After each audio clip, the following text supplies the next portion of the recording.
Good day, thanks for tuning in for my Saturday video. Got lots of really cool stuff to talk about today. I'm going to put up a photograph. A lot of people talk about all the photos and videos that I have. I have 8.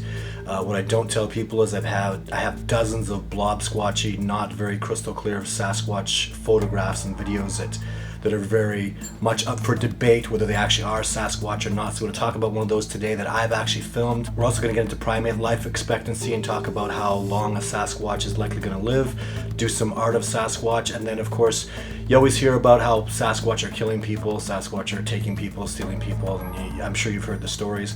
Ever heard a story about how a Sasquatch saved somebody's life? Mine.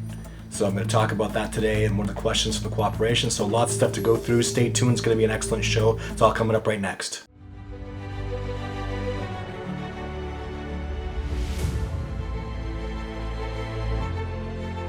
I've taken out dozens of wildlife officers, PhDs, and had them live interact with Sasquatch on multiple occasions. Trained in the art of tracking by a Cree Nation's elder and a military sniper, my skill sets include camouflage techniques using the terrain and its features to mask ground movement, counter surveillance, survival, evasion, and escape techniques. Thanks again for tuning in. So also remember that if you have seen a Sasquatch or you have evidence of a Sasquatch, you can email me that information at bigfootencounter@gmail.com. Or if you want to get involved in the cooperation and start a discussion and talk to people, we have this excellent forum being run by some amazing people that I get to visit once in a while. It's on my website, sylvana.com. It's a fantastic forum. Go to the forums page. And of course, there's all sorts of other stuff on my website, including expedition information. We're going to have some new merchandise and stuff for sale from different artists that do Sasquatch t-shirts and drawings and statues and stuff like that. So I'm going to start putting that up there. So lots of really good stuff going on. Today we're going to start out our YouTube video with something I filmed actually in the field while searching for Sasquatch. I was just really inspired to talk about this and to help people understand what it takes and what this discovery really is about and some of the importance to it. So have a look at this clip. Enjoy.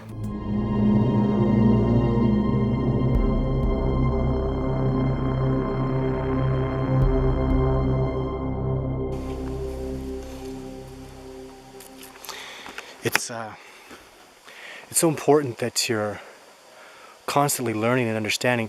People want to do Bigfoot research. They don't know anything about the woods. And it's like you're going to study the best of the best in the woods without knowing anything about the wilderness. It's almost a ridiculous statement. It's like starting out to be trying to be a rocket scientist when you don't know anything about mechanics, you know? To understand the master of the woods, to really even have an idea and to fathom what they're doing and how they're surviving, you've got to learn about deer and elk and bears. You've got to learn about what they eat, times of year that what they're eating. You've got to learn about plants and trees and avalanches and safe places to walk. The list just goes on and on. So to learn about this and to do this is a husbandry of all the wilderness. You can't learn about the master of the wilderness without understanding the wilderness. So it's imperative that comes on. And I'll tell you, it takes years before you get good at tracking, years of studying and working towards understanding what you can eat, what you can't eat, where you can go. That area that we were just in should be dangerous because it's full of berries. You saw that berry, he was just gorging on berry after berry. In Banff, where I'm from, man, the spots that have berries like that, you're not allowed to go in there certain times of years, and other times of years you have to be thoroughly armed and in groups and make lots of noise, because there's a lot of bears eating there and they'll just survive on that, and that makes the area dangerous. Don't go there. Even this morning when we were walking along and found that there's tracks of an elk being hunted by wolves. Those wolves will probably get that elk. They probably went after that elk for a particular reason, whether it was wounded or sick from the smell of its scat. And knowing that tomorrow here's an elk track. Fresh one. Nice fresh one. And a deer track right behind it.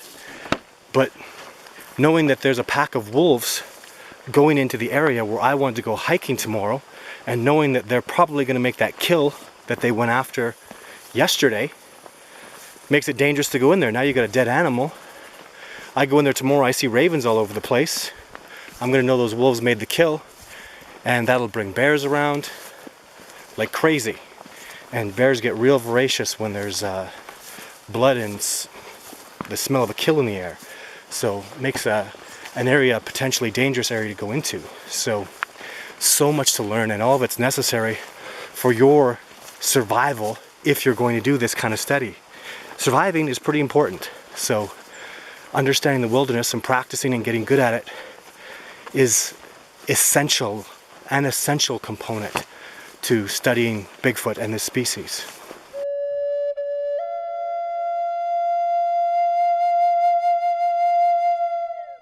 This week I get to answer two questions in one real life experience that I had. Two people from my cooperation that I've been speaking with this week that have just joined up with me had some really cool questions. One was a person asked me, what good have I seen Bigfoot do? There's a lot of talk about how they're taking people and the potential for them being aggressive and hostile, and an obvious, real, legitimate concern. But they wanted to ask about, something good that they've done for me.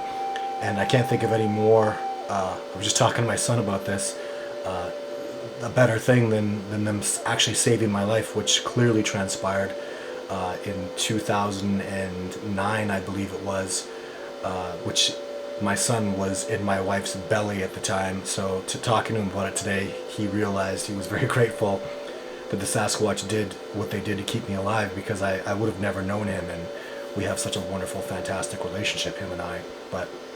And the other question to start out this incident that happened with me was, should you ever run from a Sasquatch? And the answer to that question is, for God's sake, you don't run from any predator. You don't run from any animal. I think if you ran from a moose, he would probably charge at you. But any predator is going to run and chase you. Any mountain lion, that's why it's so dangerous to go jogging in the bush, because if you go running past a bear who's just sitting, chilling out, eating berries, he's probably going to charge after you. He's going to see you as potential prey, so don't run from anything. But the whole entire incident of what I'm going to tell you about is long. But I'm going to start off with, so I'd been involved in this whole incident with this group of Sasquatch in Radium. The first time I'd ever really had the most fantastic encounter. First time I had a really amazing, fantastic encounter. And I learned about this group, that they don't run. And that's the chapter in my book, if my book ever gets published, will be called as They Didn't Run. And so anyways, I'll start out this experience as it happened is when the whole incident was mostly over, I got up. As they were pushing me away, I got up and I ran away from them. I was really in tremendous shock. You're just in a place, it's just strange. When you're experiencing this, you have these giant primates around you, dominating you so profoundly. So anyways, I did run away from them. And what happened was, as I was running, a Sasquatch ran right up beside me, like right alongside me, and he would whack me, I'm assuming very gently, and I would fall right off my feet and go falling into the bush. So I got up again, and I'm still in shock. I'm still not thinking as intelligently as I would like to. You always look back, and hindsight's always 20/20. And I got up and I ran again. And this time when he ran up behind me, like my velocity at which I was running, which is as fast as I can run, is nothing to them. He literally, it felt like he was jogging right up on me. I could almost feel his breath on the back of my my left side as he approached right up on me, and it was almost like, really, this is your top speed? And when he gave me a smack, I'll tell you, at the time it felt very powerful. It felt like it was devastating. And I mean, I played semi-professional football. I never felt a hit like that. Like, it was just guerrilla power. But again, gently, I'm sure, because if he would have smashed me hard, I wouldn't be here having this conversation with you. But he gave me what he would say as a little tap, and I felt like I was smashed. And this time when I went and I fell into the bush, I was impaled badly in my left leg by just a branch or something, just stabbed in my leg really badly. I remember, it hit the bone. And as I tried to get up and move, I was like stuck on this piece, and I literally had to physically just rip my leg off the tree, and it immediately started to bleed profoundly. So now when I got up, though, I was not able to run. I was physically unable to run. My leg was immediately in severe pain. The blood was dripping down into my boot. My boot filled up with blood in a matter of minutes. as I was still moving forward, though, I was clearly limping, clearly not even able to hold a jog, but moving away as fast as I could. I hadn't been eating properly for days, or drinking properly. That's one of the things I needed to do to sneak in on the group and get the success I'd had this time, which is, again, part of the whole, I don't want to call it a story, but the whole experience, the whole event that transpired, because it's not a story. But anyways, I started getting dizzy. I hadn't been sleeping properly. It was probably bleeding to death. And I came to a spot where there was a creek, and it was, parts of it were frozen. And again, I'm weak. I'm bleeding to death. And so I'm trying to cross over this creek, and the creek is on a mountain, and it's steep. And there was a patch of ice that I couldn't see because it was dark. And I slipped on the ice. I remember this. I remember slipping on the ice and kind of twisting around and literally falling into this glacier runoff creek. I remember my face hitting it. I remember lying on the ice, and I definitively remember thinking, it's over. Like, I am not going to survive this. I'm literally bleeding to death, starving, all the things that have gone wrong. And I just fell into glacier cold water at night. Dead meat. Not going to survive. No chance of survival. I literally felt in the seconds before I got unconscious, like when I hit the ground, my head kind of smashed, and I felt my body hit the water, and I kind of struggled to get out of it.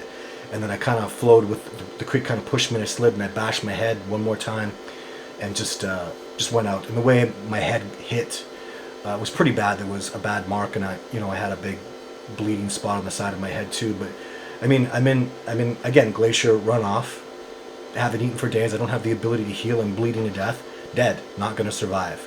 So obviously I did survive because I'm here telling you about it. So what happened next was, literally I woke up the next day, and one of the main reasons I woke up was because I was in direct sunlight. And the next day, I mean, if you know anything about survival and the razor you're on, like the edge between life and death you're always on, literally I woke up the next day at, I'd say, around 2 p.m. after the sun had been shining on me for probably 4 hours, like bringing heat back into my body. And I woke up and painfully sort of assessed the situation. And this is what happened. This is what I remember. Is as I woke up, the area was very quiet. There were no birds or anything. The sun was on me. I was wearing darker clothing. I was feeling warmth in my body. And so I looked down at my leg, and it wasn't bleeding at all. There was no more, even it wasn't really hurting anymore. So I took a piece of my pants and I tore it and looked, and there was some kind of sappy residue on it with, I don't know, herbs or leaves or something. Mm-hmm. It wasn't in pain anymore, and it was actually, there was a hole because I was impaled by a tree, and or a piece of a tree impaled me. Like it was like a broken branch that stabbed into me somehow. But anyways, the hole was like not round anymore. It was closed with this sappy residue, and it was really hard, the sappy residue that was there. And again, some kind of, I remember there was like a dusty material, and it looked really strange under the sap. But anyways, and I looked over, and I could clearly see where the creek was, about 25 yards from where I was lying in the sun. Someone dragged me. You could see my drag marks because, I was bleeding and there was a mess of me, and I was dragged, literally. You could see how I was dragged all the way out of that creek, all the way up on top of this ridge, and put into the sunlight. So it may not seem like a big deal, but I'm telling you, first of all, if the sun hadn't come out, I wouldn't have survived. That sun brought me back to life, as sure as I'm sure.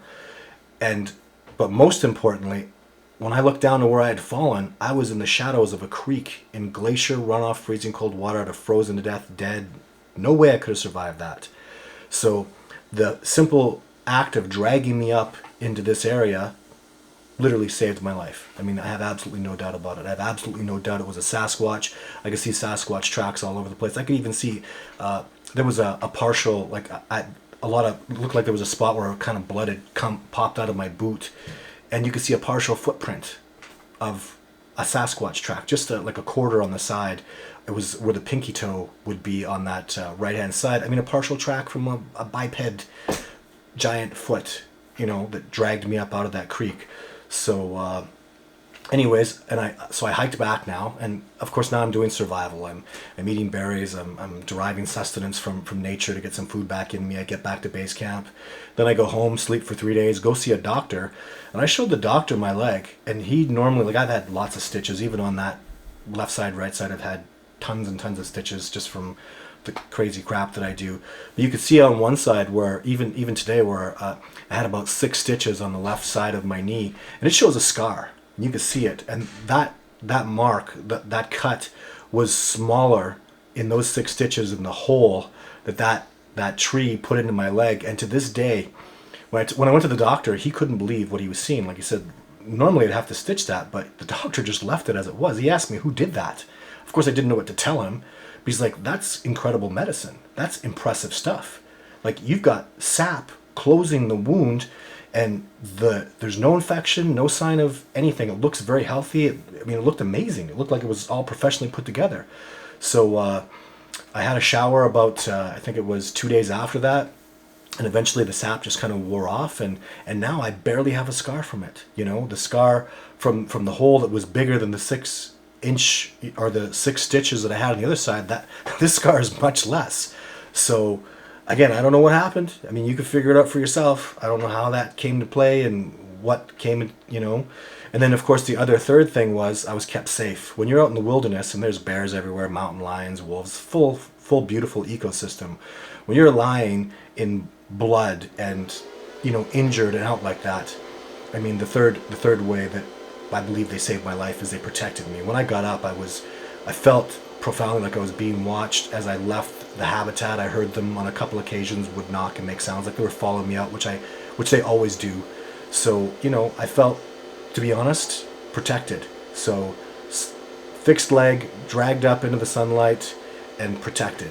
So I feel strongly that the Sasquatch saved my life that day. So there's some good that you can see in the species. Besides 1,000 other incredible things, I think that's one of the pinnacles experiences I've ever had in my life.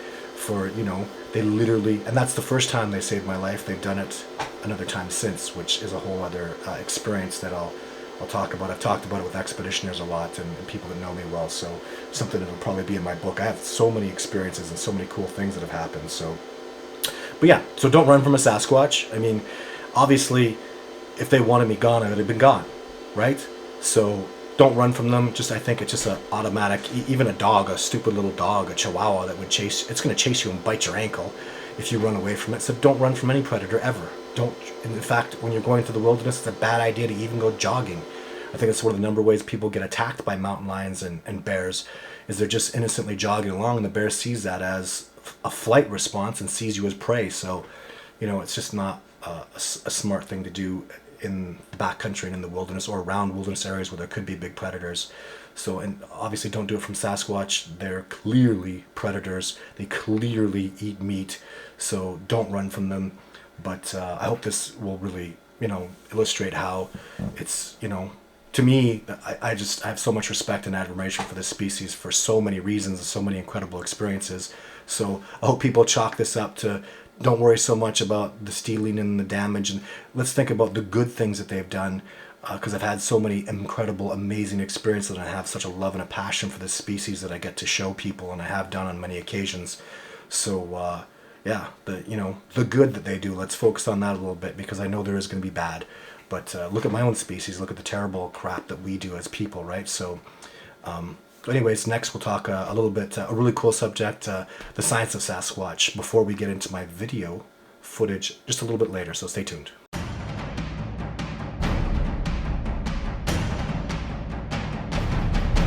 The science of Sasquatch. I love the science, I love the art, I love all aspects of this discovery, and this week I want to talk about something that gets asked to me a lot, is the life expectancy of Sasquatch, which through a great deal of reading papers from all over North America about primates, about chimpanzees and gorillas specifically, and even studying human beings and their life expectancy as much as, back in the 1800s when our medicine was a little less advanced. I mean, obviously our life expectancy is enormous right now, but just short and quick to the point.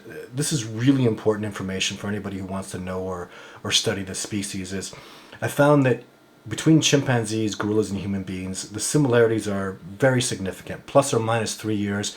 When females and males reach sexual maturity, in all species, females reach sexual maturity before males do, and there's significant sexual dimorphism, more so in gorillas, and I believe more so in Sasquatch. But I guess some of the more pivotal questions will be, well, since they're cold weather primates, wouldn't that affect life expectancy? And the answer in all my research and all my studying is absolutely not. So usually even the term homeostasis, which is a scientific fact, talks about how often these difficulties, like, small doses of poisons and toxins and extreme cold weather in homeostasis adds to increased life expectancy. But really across the board, if you look it up, I mean, gorillas, which are significantly larger than chimpanzees, have the same life expectancy in males and females, around 30 to 40 years. And it's the same as human beings, back in the 1800s and before. So just judging based on what we know about human beings, gorillas, and chimpanzees, all the closest relatives to Sasquatch that exist on this planet, and taking away the fact that there is cold weather, that they are significantly larger than human beings, most assuredly, even probably twice the size, in fact, most assuredly, twice the size of a gorilla, all the research is going to point to Sasquatch living between 30 and 40 years, just the same as all the other primates. And, taking out every other parameter, I think that's going to be a pretty solid prediction, is 30 to 40 years. So why is this important? This is enormously important. We're talking about somebody like myself who's going to be, I'm in maybe 12, 13 years of my research, almost a decade in the radium area. We're talking about a changing of the guard that'll happen, as in the male that was maybe 28 years old, let's just say the male was 28 years old. He was a young dominant male in radium when I started doing research there. He's 38 today. Since I started doing research there, he's most likely not the dominant male anymore, especially when you consider old gorillas, old chimpanzees lose their power, lose their strength, lose their dominance. It's quite obvious to me that Sasquatch live in troops like gorillas and chimpanzees and human beings that successfully survived. So a dominant male, and that's another thing that I see in groups, is there is a dominant male who runs the group. A changing of the guard is a big deal because the dominant male of a group sets the tone for everything. One thing I've seen conclusively is the first thing I'll do when I go into a new Sasquatch research site is I'll find out whether the dominant male of the group will accept me being there or not. If he just accepts me interacting with, usually it's younger males and females that'll come around me, then I have success. It's golden. Like, even as an example, I was in Montana for years. I believe initially in Montana, the male of the group was allowing us to interact with the younger males. That's what we were seeing, and that's what the man there was having success with. I also firmly believe a dramatic incident transpired where the dominant male of that group lost dominance. We saw all this crazy stuff. Females running around screaming, being dragged back into the troop, and the whole troop and everything that was going on, all the successes that we had stopped. And the whole research area just went to nothing. I believe the new male that took over the troop, which was quite obvious in all the signs we were seeing, said no more of this interacting with people. I don't like people, stay away from them. So personality traits matter. Opinions of the dominant male in the group matter so dramatically. You could be having total failure and having no success with a troop that's in your area. You might know Sasquatch are out there, and you might be having no success, and then suddenly one year everything starts to pick up and everything starts to change. You might be dealing with the new generation. And that's going to happen every 20 years or so, for sure. I mean, males aren't going to reach sexual maturity as a Sasquatch where he can dominantly take over a group. My studies show till he's at least 20 years old, more likely around 25 or so. So when they're really at their prime. So, a dominant male gets a new troop at 25. At 35, he's going to lose it. That's a decade, and things will change. And believe me, there's a new generation of Sasquatch coming up that are just inundated with all the interactions with human beings and the human beings moving in, new opinions, new thoughts, new generation, new interactions. This is all happening. These changes are going on. So anyways, the science shows it, and I think it's very well substantiated. You can expect a Sasquatch to live between 30 and 40 years. And I hope that helps you moving forward with your research. So now we're going to go into, I'm just going to let this video play. It's pretty much precisely as it transpired. This is just from a couple years ago. Me in where am I going to say? In the north somewhere? Anyways, I'll let you watch this video precisely as it plays out. Enjoy. I am not saying this is a Sasquatch or not, but in the video you'll watch and you'll see what happens, and you can make your own opinions, and we'll follow up with more research and more data about the follow-up of this video later on in the year. But until then, enjoy this little segment, and we'll see you next Saturday.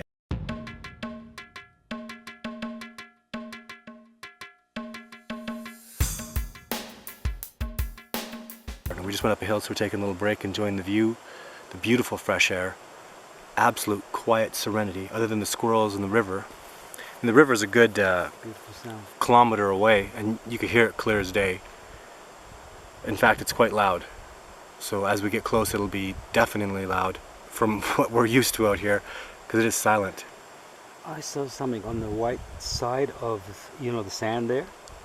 It was a reddish color. So here's the signal at 50 times optical. Whoa! There's a deer going across there right now. That's what it is, okay. So, wow, That's what I saw, okay.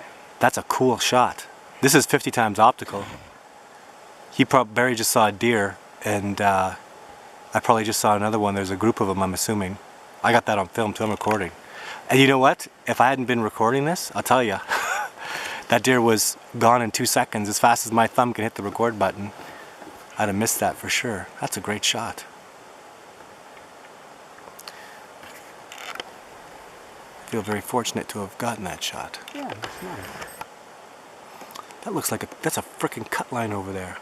Yeah, there is. So this trail probably continues on. I'm seeing a cut line. Holy crap. Yeah. That goes for miles. Oh my God. Or kilometers. Yeah, that's definitely a cut line. Man, I could just sit here on the cut line and film this all day. See what goes across. Oops.